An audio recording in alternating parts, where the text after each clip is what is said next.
Hello everyone. We are going to start our lecture on confidence interval, which is the first topic of inferential statistics. We are going to first explain what confidence interval is, the concepts behind it, and then we are going to go through the process of finding a confidence interval. Now, these are some of the topics that we will be covering in this lecture. First, we'll talk about what confidence interval is for one population mean. Then we'll go into the terminology of point estimate because a confidence interval will need to be developed around a certain value, which is called the point estimate. And then there are two ways of finding confidence intervals. One process is when the population standard deviation is known, and the other one is when the population standard deviation is unknown. So we are going to go through these topics one by one, starting with explaining what confidence interval is, the meaning, and what it implies as far as statistics is concerned.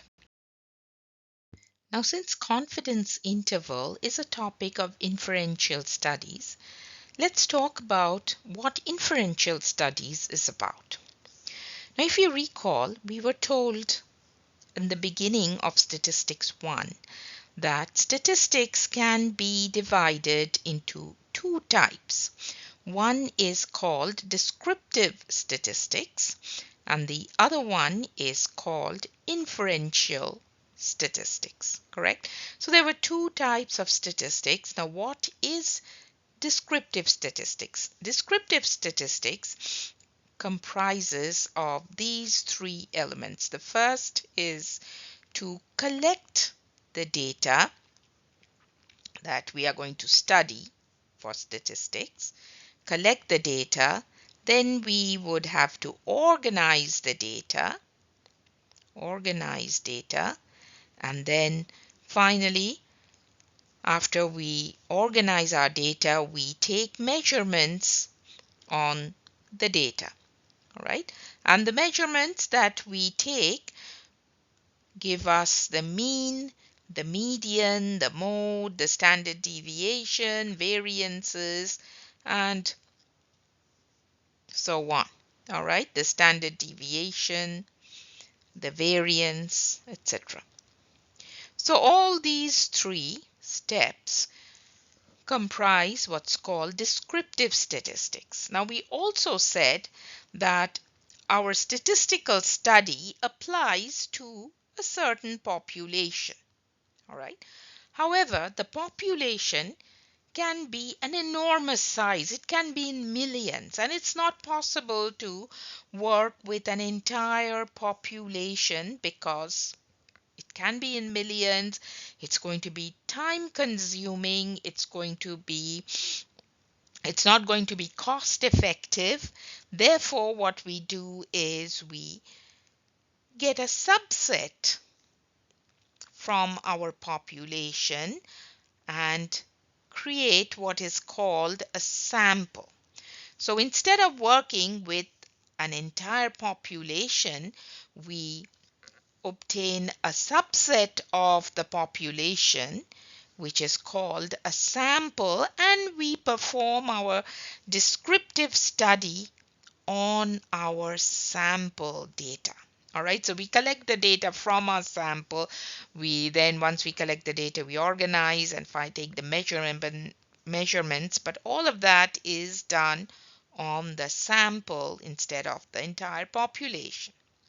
Now, once we are completed with all our descriptive functions, we use the findings from our sample and try to draw conclusions on the population. All right. So what we do is, again, we take our findings obtained from our sample study and we try to estimate what the population measures are going to be. So inferential study involves drawing conclusions on the population from our sample study, from the sample study that we did when we were performing our descriptive statistics from the sample. All right, so drawing inferences, drawing conclusions, making estimates, all fall under inferential study. Forecasting, all right, so forecasting, estimating, but all the inferential study is done on the population. So descriptive study is done on the sample. Descriptive study is performed on the sample, whereas inferential study is performed on the population using our sample study. So descriptive statistics and inferential statistics go hand in hand. Now, how does confidence intervals come into play here? Right now, when we perform our sample study and find a mean of the sample, it is not appropriate for us to say, hey, the sample mean was this value, a particular value. Therefore, the population mean is going to be exactly the same value as whatever my sample mean is. Right, that is not appropriate. Why? Because the sample was worked from a small subset of the population. Right, the majority of the population was not included in our sampling study. Therefore, there's bound to be sampling error. That means differences in measurements because we are working with a small subset of the population instead of the entire population. So sampling error is going to come into play. Therefore, there is a strong probability that there's going to be some difference between the sample measures and the population measures. All right. So therefore, instead of giving a particular value, all right, a specific value for the population mean, for instance, we give a range of values. All right, we give a range of values, also called an interval within which the population mean might fall, within which the population measures might be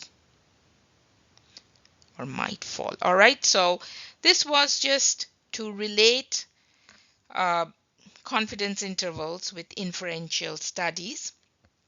Okay, we will now go into explaining in more detail the concept behind confidence intervals.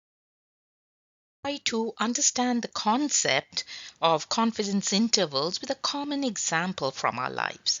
Now, in this picture, we see a jar filled with candy corn. Let's say we are invited to play a game of guessing the number of candy in the jar, and we are told that if we can guess the exact number of candies in this jar precisely, then we'll win a prize. How much confidence would you have to guess the exact number? I would say I would have zero confidence or close to zero confidence in being able to guess the exact number of candies because it's not possible to do so without counting. Now, if instead we were told that, well, you can be off from the exact number by plus minus 25, you'll still win a prize. So let's say the number of candies in this jar is 500. and we are given an allowance to make an error within plus minus 25 of the exact number. Now, what does that mean? So we have our over here in the center our exact number of candy corn, which we wouldn't know, the person who's playing wouldn't know, but there are 500 candy corns in this jar, and we are told that since it's not possible to guess the exact number, you can make an error within plus minus 25 of the exact number, around the exact number, and still win a prize. So what does plus minus 25 mean? That means you can guess a number anywhere between 475 and 525 and still be considered correct, still be considered close enough to win the prize. So what they have given us here, what they've done here is given us a margin to make an error and still be considered close enough to win the prize.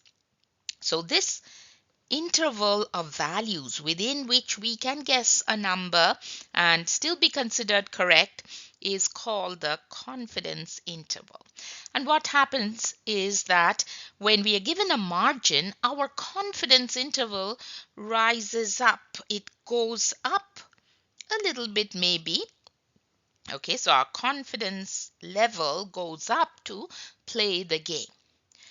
Let's say they increase that margin. So we still have the 500 as the exact value. And they tell us that, hey, instead of plus minus 25, if you are within plus minus 50, we'll still give you the prize. So what happens now is they have increased the margin. They've given us a wider margin within which we can guess a value and still be considered correct. So plus minus 50 means our interval endpoints are 450, the lower end, and the upper end is 500 plus 50 is 550. So if we can guess a value within this interval, we will still be considered close to the actual value and win a prize, right? So that's what confidence interval is about when we go on to statistics as well. Now, one thing I want to mention here is what happens as we increase the margin of error. As we increase the margin of error, our confidence level goes up. So when we were told our margin of error is 0, and that means we have to guess the exact number of candy, our confidence level was practically 0, right? When they gave us a margin of plus minus 25, our confidence level increased, right? It went up a little bit.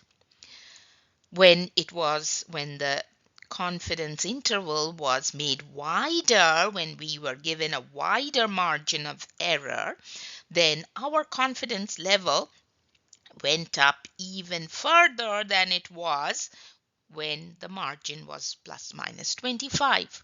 Correct? So as we keep increasing the confidence interval, the margin of error also increases. So increase your confidence interval, your margin of error increases as well. All right? But what happens to the precision? The precision of, however, keeps going down.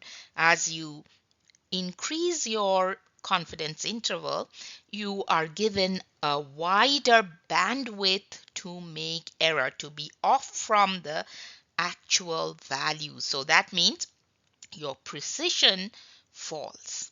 All right, so let me just write that down because we will need to apply that information in answering questions in statistics when it comes to confidence intervals in statistics. So we will have confidence, let me just pull up my pen here with a different color maybe. So we have confidence intervals margin of error. The margin of error is denoted by the letter E, and then there's precision. So this is error, and this P stands for precision. Precision means accuracy. So when confidence interval is increased, the margin of error increases, but the precision falls. When confidence interval is decreased, the margin of error is also decreased, but the precision goes up. So narrower the interval, narrower is the margin of error, smaller is the margin of error, but you have to be more precise in being close to the actual value. So your precision in that case increase. You have to be more precise. You have to be to guess a number closer to the actual value, right? Before we go into learning about how to find confidence intervals in statistics, let's get familiar with a terminology called a point estimate. Now, the definition here says a point estimate of a parameter is the value of a statistic used to estimate the parameter. Let's stop here a little bit to recall what parameter is versus what a statistic is. A parameter refers to population measurements. Therefore, the population mean mu or the population standard deviation sigma, they are all considered to be parameters, whereas a statistic refers to sample measurements. So x bar, which is sample mean, or s, which is the sample standard deviation, are all considered to be statistics. Now, in inferential studies, we use our sample measurements to estimate the population measurements, right? So we will use a statistic, a particular statistic obtained from our sample study to draw inferences, draw conclusions on the population measurements. So perhaps the population mean on the parameter. So that particular value, that particular measure of the sample study, and most often it's going to be the sample mean for purposes of our course, that value that we are using as the basis of estimating a population measure is going to be called the point estimate. So when we build our confidence interval, we will build it around our sample mean, and that particular sample mean is going to be also referred to as the point estimate, right? We are going to now go over the formal definitions of confidence interval, the confidence level, and what's called the confidence interval estimate. Now, the confidence interval is defined as an interval of numbers obtained from a point estimate of a parameter. So what it means is that the confidence interval is the actual interval that we create around our sample mean, within which we expect the population mean to fall. All right, so that's what the confidence interval is, and it is generally denoted in short form as CI. The confidence level is the confidence we have that the parameter lies in the confidence interval, that is, that the confidence interval contains the parameter. So when we talk about the confidence level, we imply how much confidence we have that the population mean, our estimate, will fall within the interval that we have created and not outside that interval. And the confidence interval estimate is the confidence interval and the confidence level and the estimate we come up with together. Now here we have an example of several confidence intervals obtained from different sample studies from the same population mean. So the study was for the mean price of all new mobile homes, each based on a sample of 36 new mobile homes. So that means the sample size of each sample was 36, and they came up with all possible samples from the same population, and there were 25 samples that could be created. And then they found the sample means for each of the samples, and as you see, the sample means will differ for each sample because there are different mobile homes included in each sample, correct? So X bar, the sample mean, is different for different sample studies naturally. And then once we have the sample means, we can go ahead and build a confidence interval of a certain percentage. Here they have used the 95% confidence interval, and we have different interval endpoints. In the first case, it's 63.05 to 67.85. In the second case, it starts from 61.81 to 66.61, and they are all built around the sample mean we found for that sample. And then finally, once we have the intervals, we can go and check if the population mean falls within the confidence interval we created. All right, now keep in mind from a previous chapter we had learned that the mean of all the sample means, the mean of all the sample means is always going to be equal to the population mean. So when they found the mean of all these sample means, they came up with a value of 65, which is also the population mean. And then we check if that 65 falls within the interval or not. So we see in most cases the interval contains 65. The population mean will be contained within the interval, except in one case in sample 15 where the interval starts from 65.33 to 70.13. So it's a narrow miss. Our population mean is 65, but our interval begins from 65.33. All right. So that's what this example is trying to explain.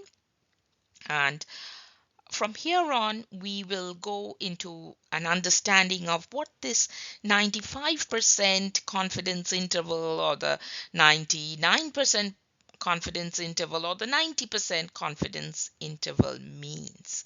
It essentially tells us how wide our interval is going to be. So we'll go into more details in the next few slides to understand that. Now, a confidence interval is qualified by a percentage value. It could be a 90% confidence interval or a 95% interval or a 99% interval or any other percentage value for that matter. Now, what does that mean? The percentage value tells us how wide our interval is going to be. Higher the percentage, higher the or wider is our interval. Now let's look at this diagram here. We have a picture of a standard normal curve, and we see that there is a shaded area, there's a shaded region under the curve, and that region spans a width along this horizontal line above which the curve appears. All right, now these endpoints that the region marks represents the endpoints of the confidence interval. All right, and the endpoints cover an area equivalent to 0.95. That value is derived from the percentage confidence interval we are using to build our CI, the confidence interval. All right, if you divide 95% by 100, we will come up with 0.95. Keep in mind that the area under the curve has to be a value between 0 and 1 because the total area under the curve is equal to 1. All right, so another way of interpreting this is the probability that the population mean is going to fall within the interval we build is 0.95. This 0.95 represents the probability that the population mean will be contained within the interval that we built. All right, so 0.95 is the probability that it'll lie within that interval.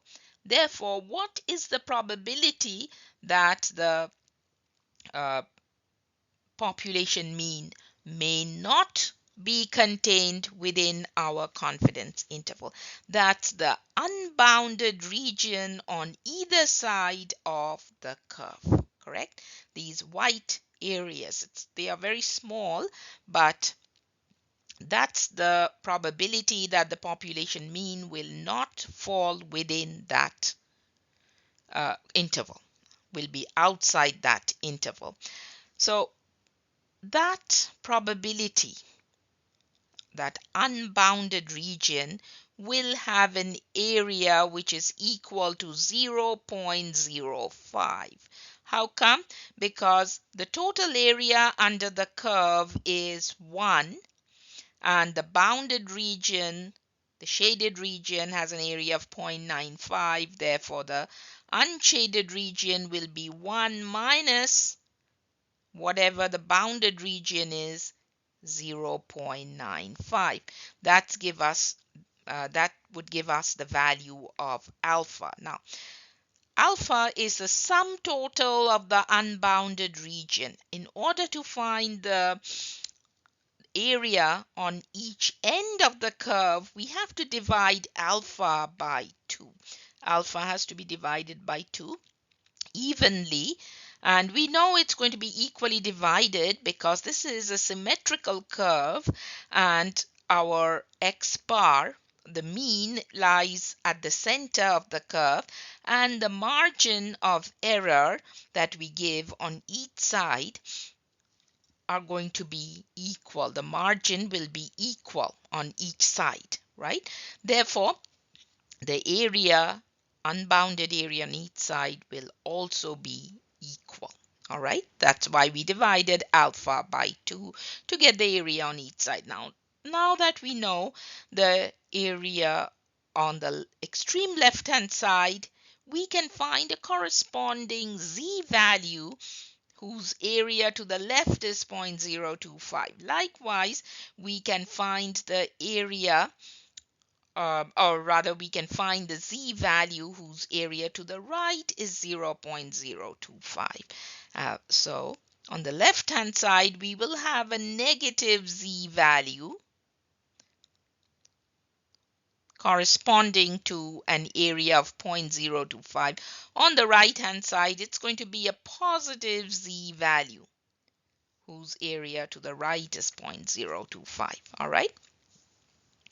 And once we have our z values, we can convert it to x values. We can find the corresponding x values using the formula for z values for sample means. All right. Now, in inferential studies, we are working with sample means and not individual observations.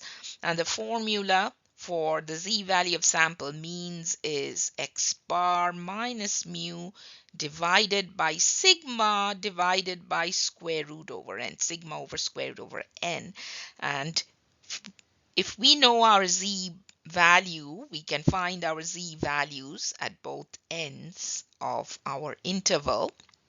Using a table or using a calculator, we will find our z values.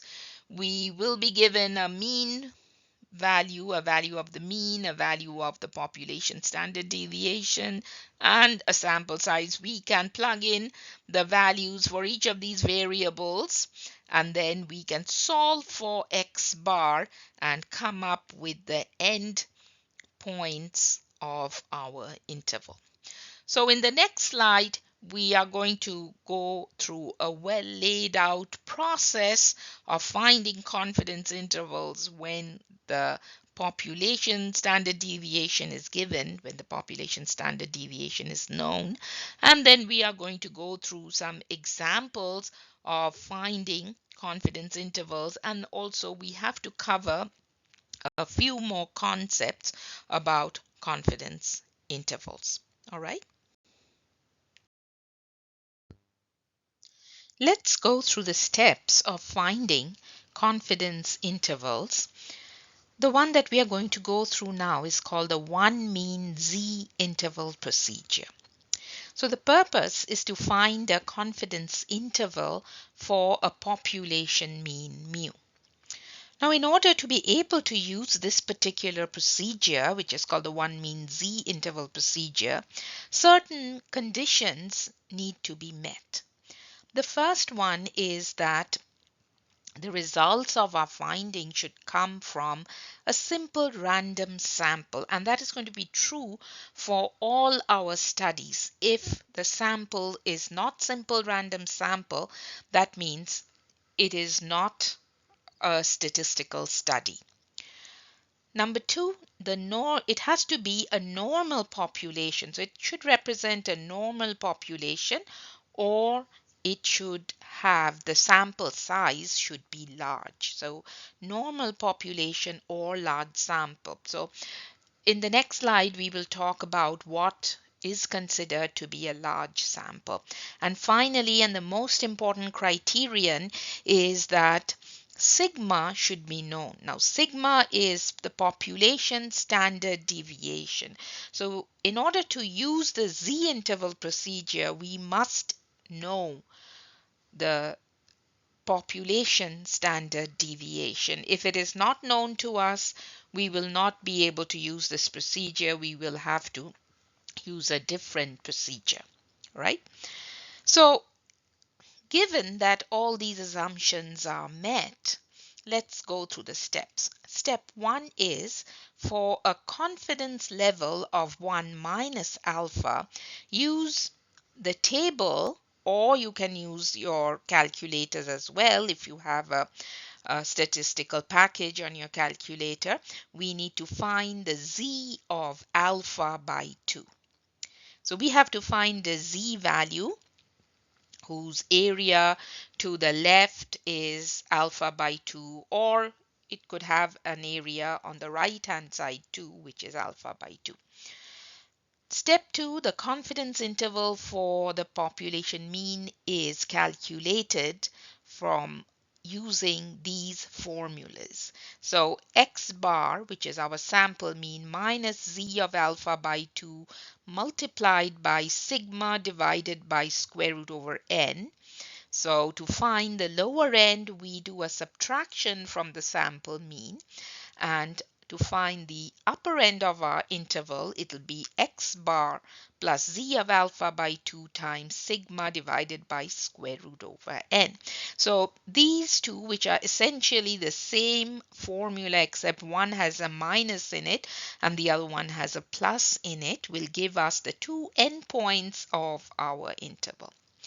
All right.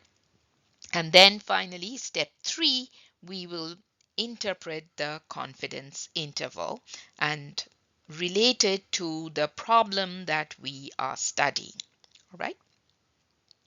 Now what I'm going to do is I'll just draw a standard normal curve and explain the steps one more time using the curve. So previously we said we will have a standard normal curve, a symmetrical curve.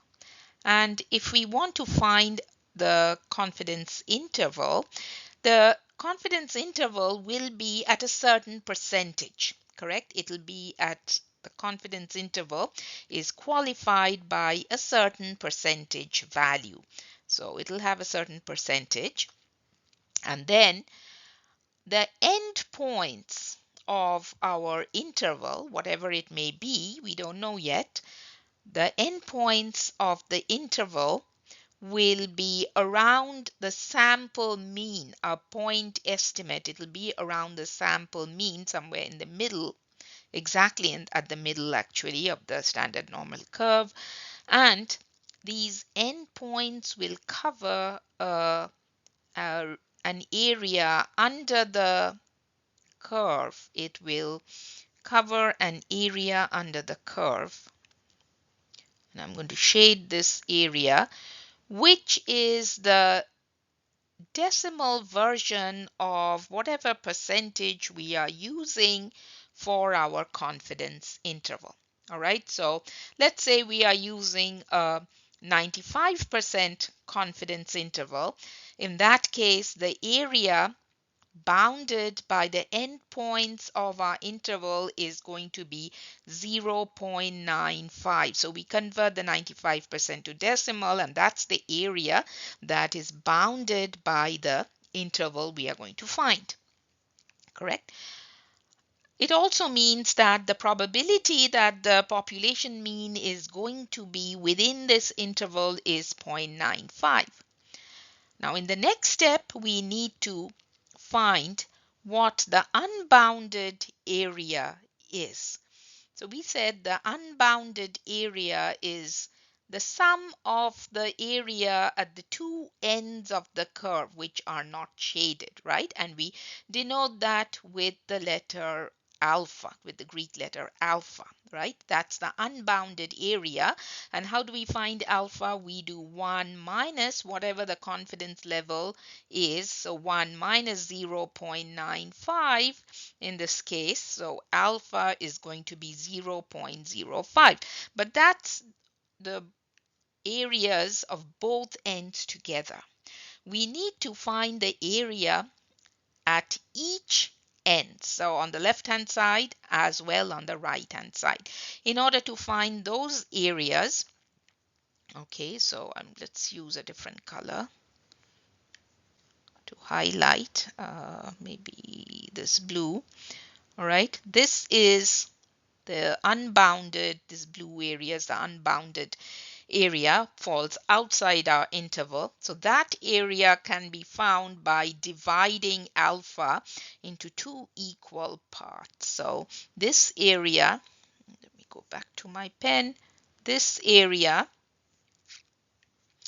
is going to be alpha by 2, so 0.025.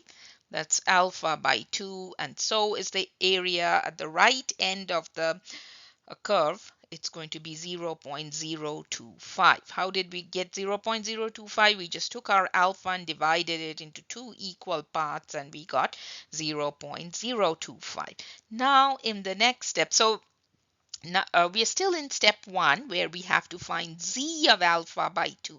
So far we have only found alpha by 2, which is 0.025. So we have to find the z value corresponding, the z value over here corresponding to an area of 0.025 on the left hand side, as well as the z value at the upper end of our interval whose area to the right is 0.025, right? And we have to use our table to find that. And if you look up the table, it'll be a negative 1.96, right? So I'm going to write negative 1.96 on the left hand side and a positive 1.96 on the right hand side. Okay, so those will be our z of alpha by 2 values. This is one and the other one is this. Okay, so once that's step 1. All right, once we find a value for z of alpha by 2, in this case z of 0.025, of negative 1.96 and positive 1.96, we go on to the next step where we just apply these formulas. We just plug in a value for x bar, which will be given to us. We have found z of alpha by 2, which is minus 1.96 and plus 1.96. We will be given sigma, and we should also be given the sample size. So we apply these two formulas to find the endpoints of our interval. And then once we do that, once we get those values, it'll give us a confidence interval of starting from this point to the point at the upper end. And in the final step, we'll just go and interpret the confidence interval. So when we work through some examples, I will tell you exactly how we expect you to interpret the confidence interval. Now, when we were going through the steps of the z-interval procedure, there was an assumption which said that the sample must either represent a normal population or it must be a large sample. What is considered to be a large sample versus a small or a not so large sample? This slide is going to explain that. So I'm going to read through it and try to understand what are the rules for a sample size to be considered large enough to assume that it's going to have a normal distribution. So it says here for small samples, say of size less than 15. So when the sample size is between 1 and 15, less than 15, the z-interval procedure should be used only when the variable under consideration is normally distributed or very close to being so.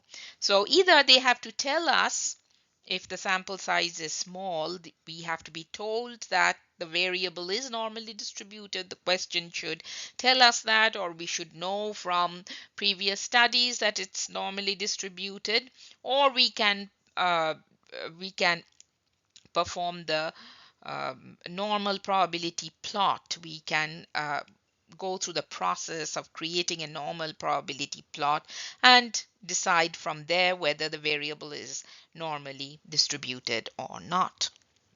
For samples of moderate size, say between 15 and 30, the z-interval procedure can be used unless the data contain outliers or the variable under consideration is far from being normally distributed. So if it is a medium-sized sample between 15 and 30, then we can use the z-interval procedure provided the data does not contain too many outliers or the variable that we are studying is absolutely not normally distributed. It has a completely different distribution. All right. In those cases, we shouldn't be using the z-interval procedure. And then for large samples, which is considered a size 30 or more, the z-interval procedure can be used essentially without restriction. However, if outliers are present and their removal is not justified, you should compare the confidence intervals obtained with and without the outliers to see what effect the outliers have. If the effect is substantial, use a different procedure or take another sample if possible. So what they are saying is, if the size is 30 or higher, then you can really go ahead and use the z-interval procedure, pretty much assume it's going to be normal distribution, even though you don't know how the variable is distributed. But if you see your data contains outliers, then you should create two confidence intervals, one including the outliers in the sample, and another one excluding the outliers, and see how they compare, how much effect the outliers have on the intervals. If the effect is substantial, then we just cannot use the z interval. If there's a lot of difference with the between the confidence intervals, including the outliers versus excluding the outliers, then we will just have to use a different procedure. And then finally, if outliers are present but their removal is justified and results in a data set for which the z-interval procedure is appropriate as previously stated, then the procedure can be used. All right. So the bottom line is that a size of 30, a sample size, when n is 30 or more, then we can consider the sample size to be large enough to use the z-interval procedure, provided there aren't too many outliers in it. All right.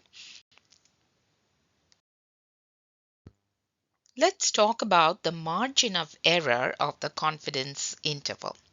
Now, the formula we use to find the endpoints of our confidence interval was like this: x bar plus minus z of alpha by 2 multiplied by sigma divided by square root over n.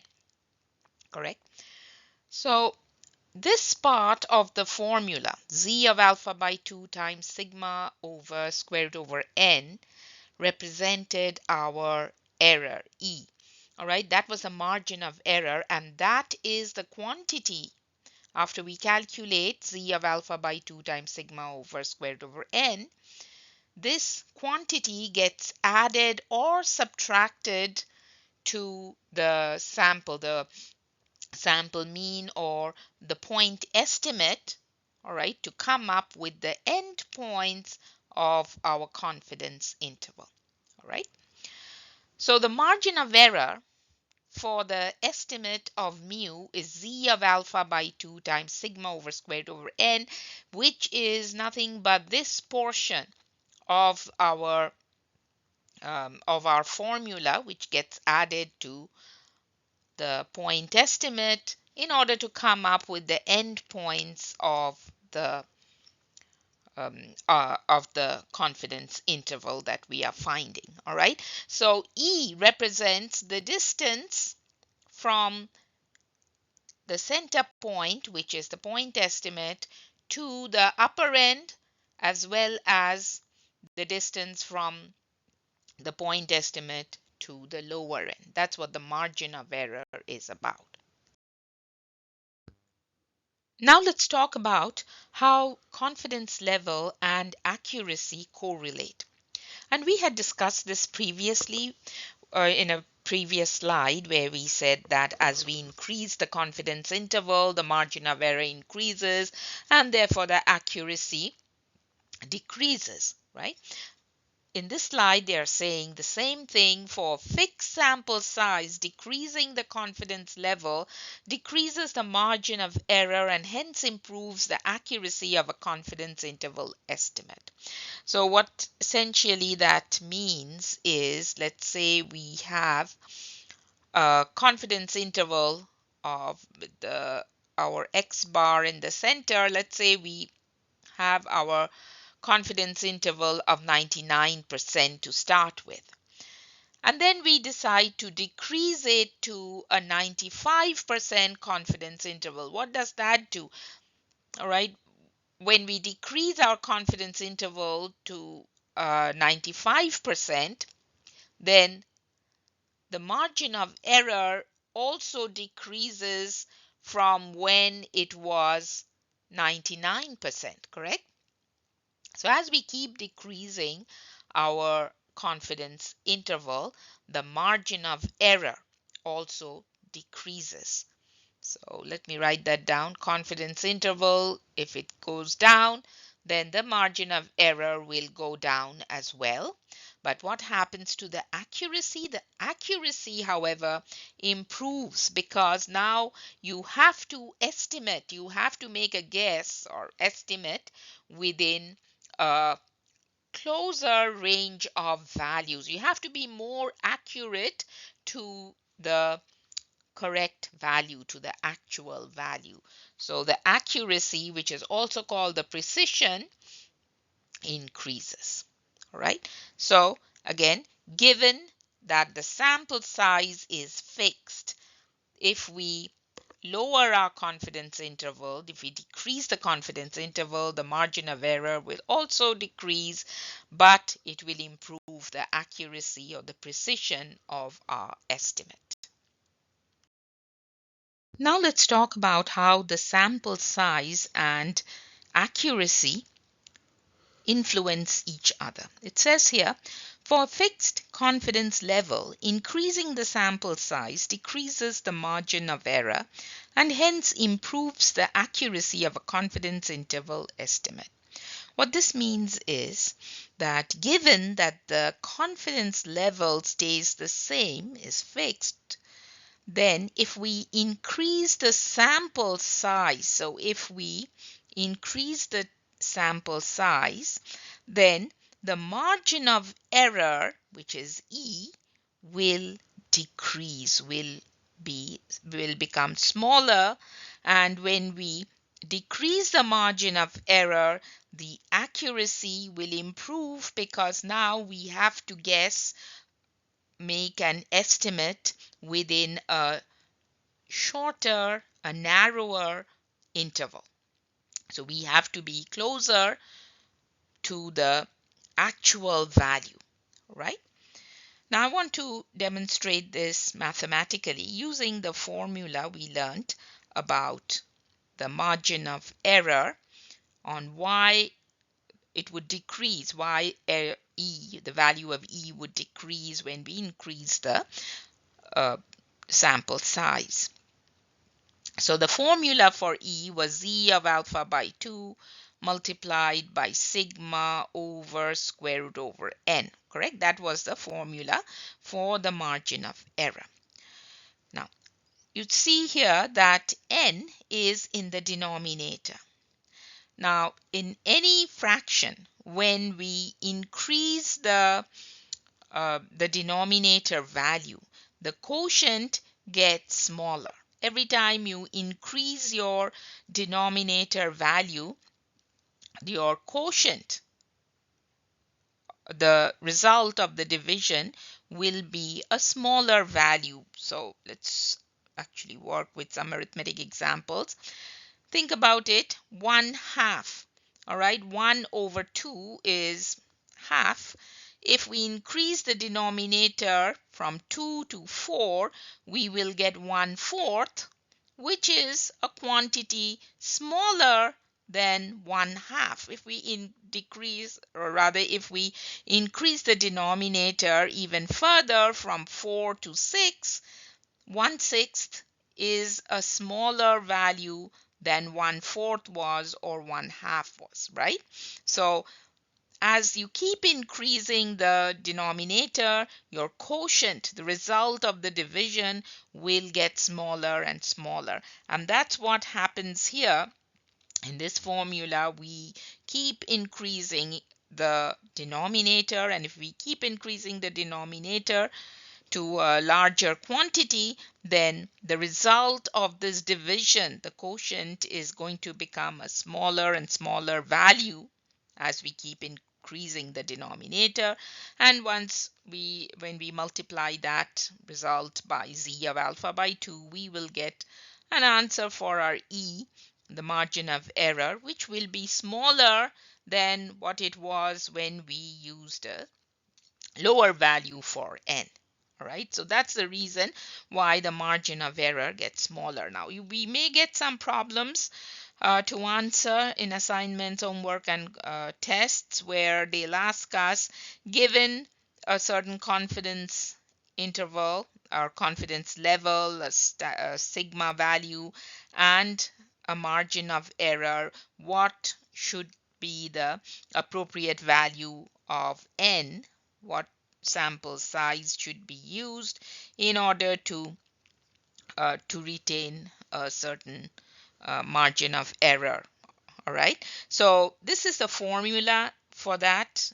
n equals z of alpha by 2 times sigma divided by E, which is derived from this formula by solving for n. All right, but I'm not going to go through that derivation process. It's not needed, but this is the formula to use if they ask us to find the sample size given a certain margin of error, a confidence interval, and a standard deviation value. All right.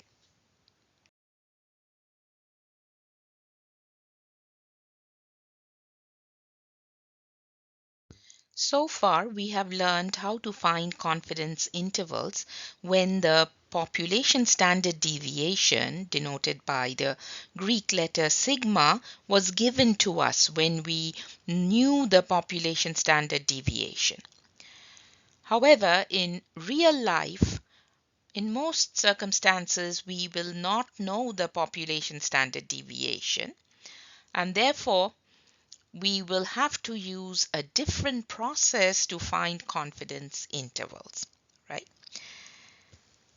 Now, because we cannot use the population standard deviation sigma, we cannot use the z table either. We cannot use the z value because the population standard deviation is used to find the z value, correct? So if I write down here the formula for the z value, it's x bar minus mu over the population standard deviation sigma divided by square root over n. This is the formula for the z value.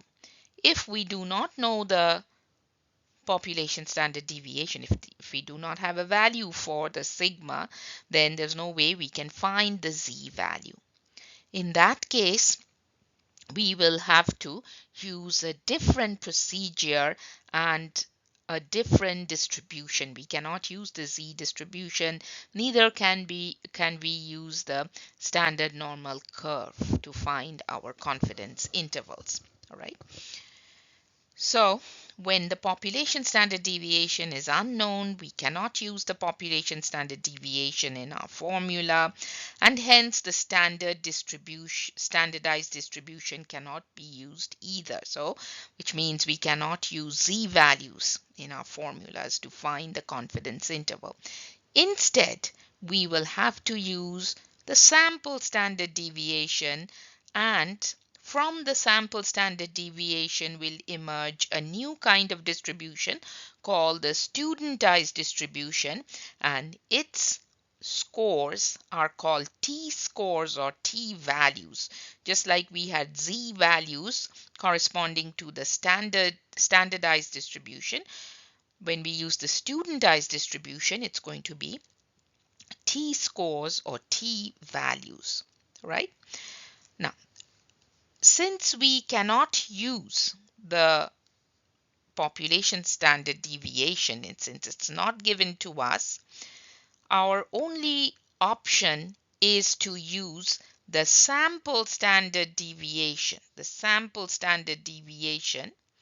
in the formula.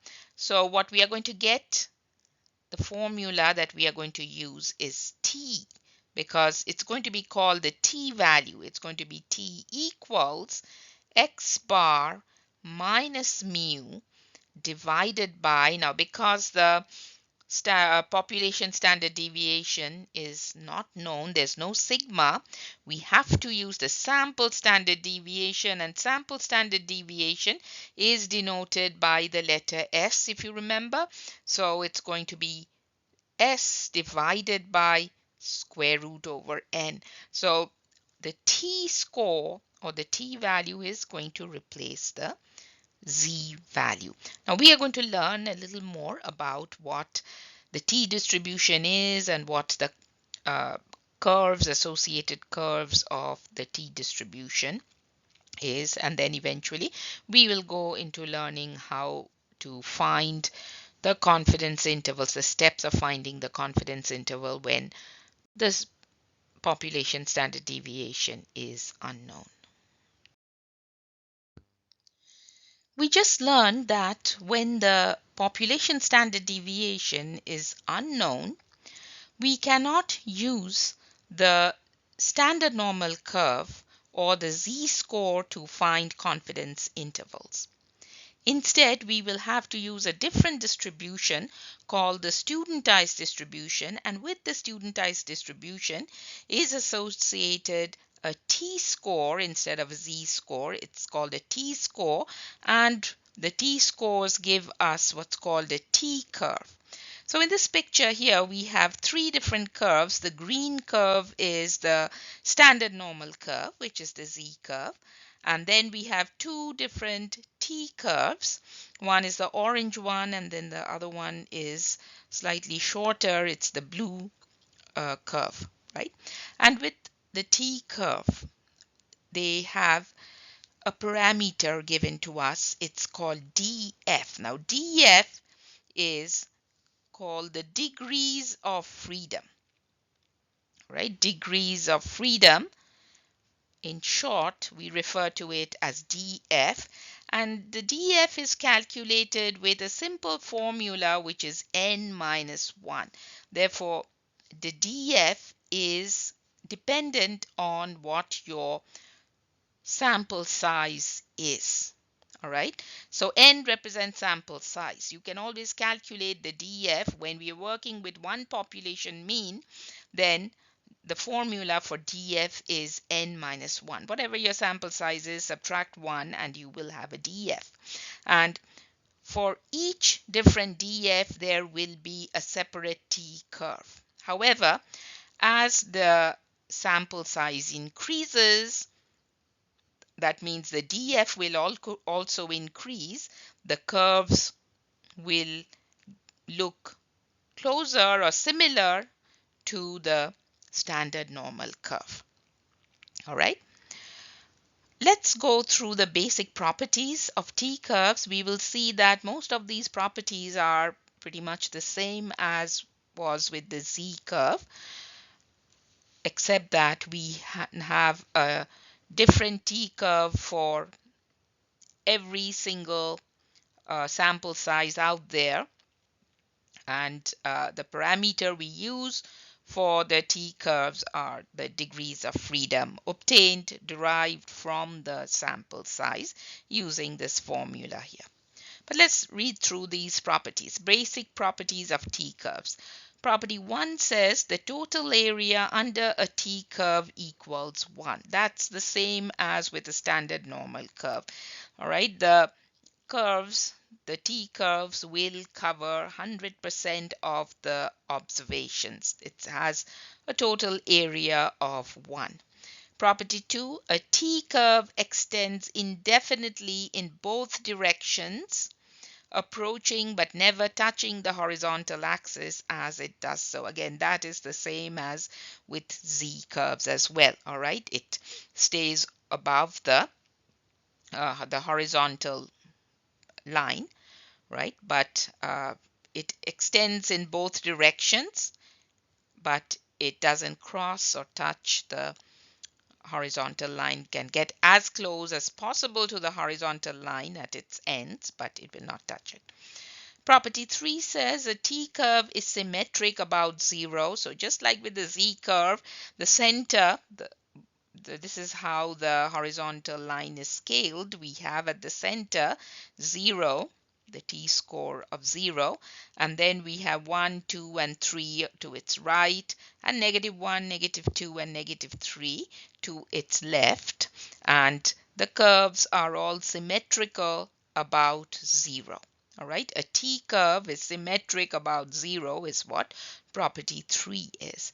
And then property 4 says as the number of degrees of freedom becomes larger, t-curves look increasingly like the standard normal curve. We already spoke about that before. As the sample size increases, so will the df, and the curves will get closer to the standard normal curve.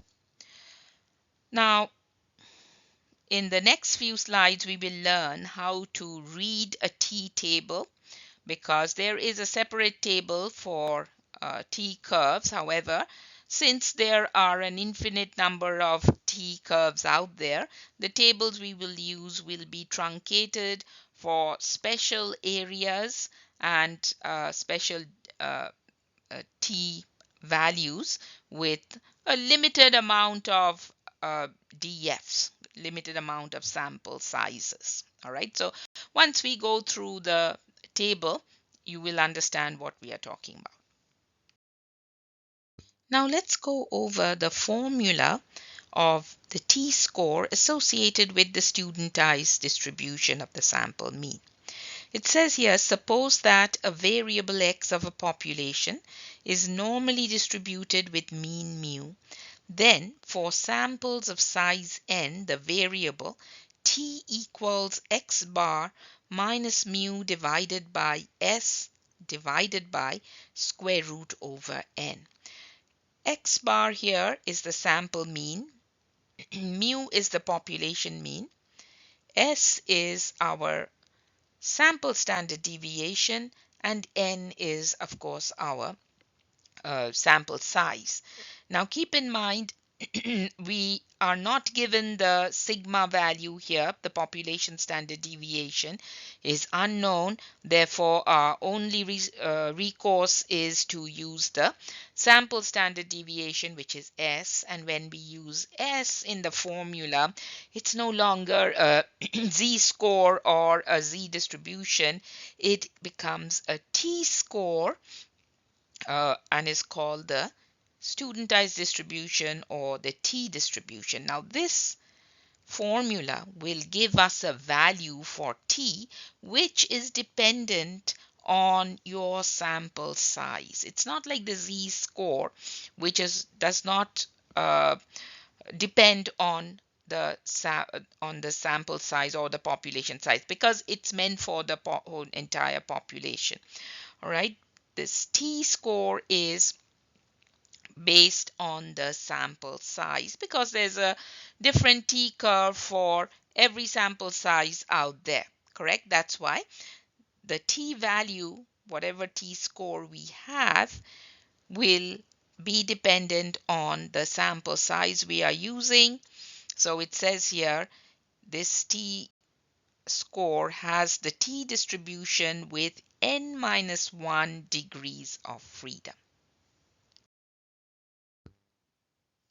Here is a truncated t-table. Like I said before, we will only have to work with truncated t-tables because t values, t curves, or they all depend on the sample sizes, and it's not possible to put on paper all possible t values for every sample size out there. So this is a truncated t-table with certain DF values. All right, so DF again is derived from the sample size using the formula n-1.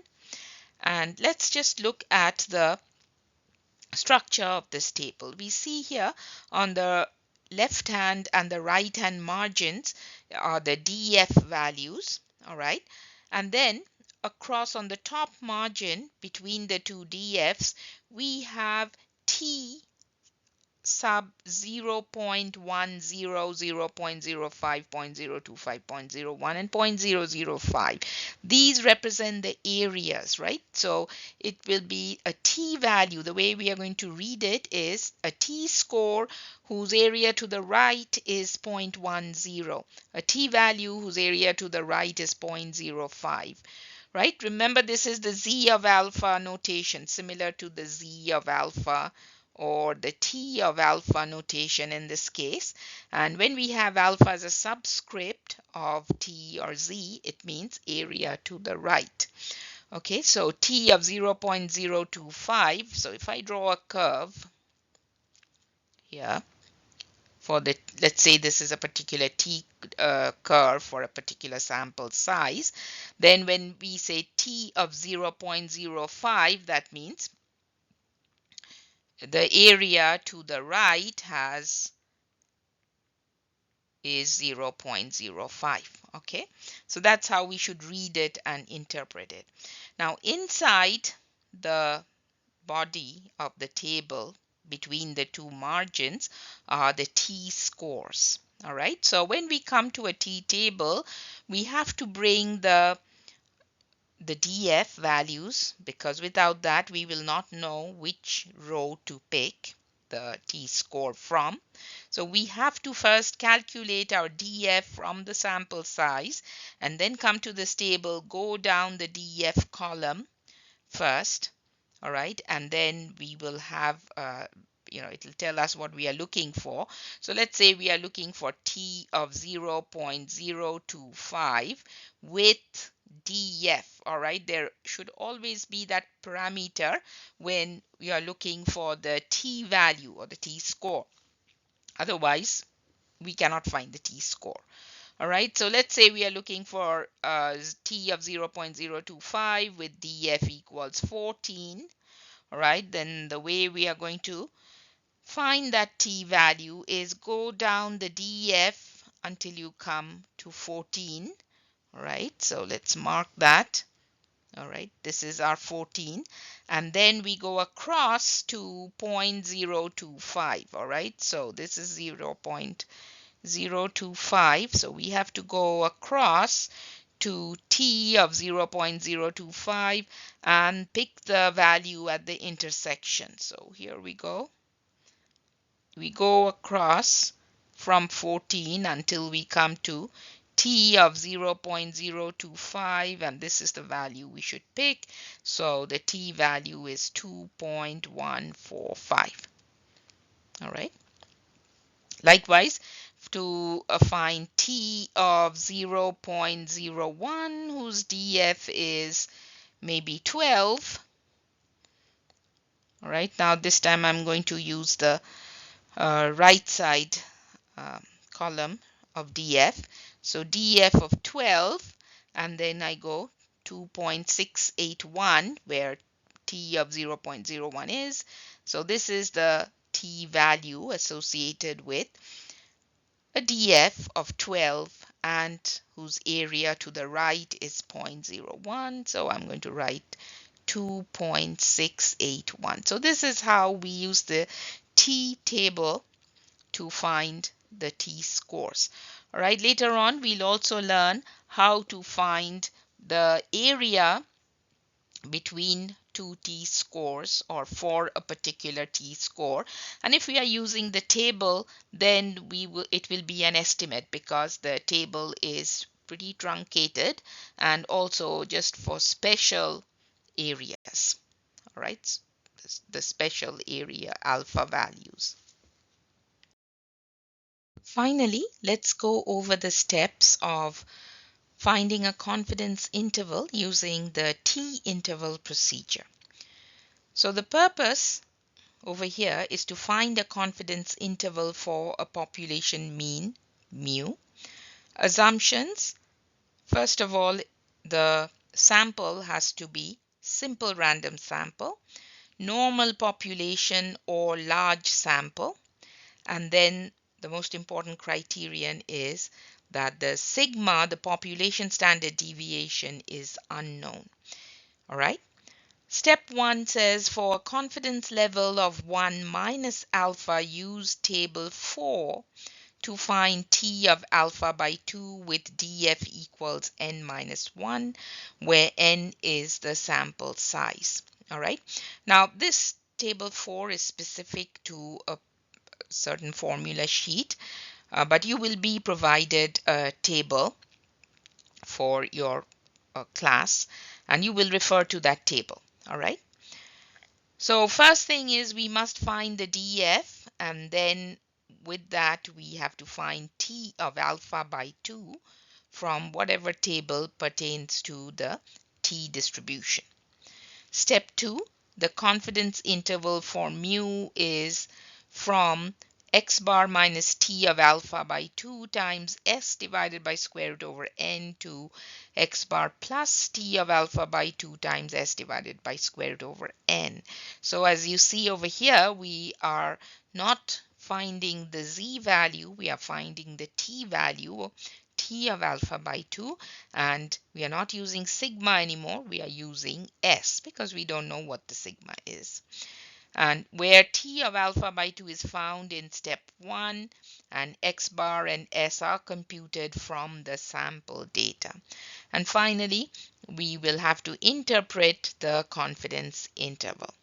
Right now, I will go through some example problems of finding confidence interval using the Z procedure as well as the T interval procedure, but that will be a separate video.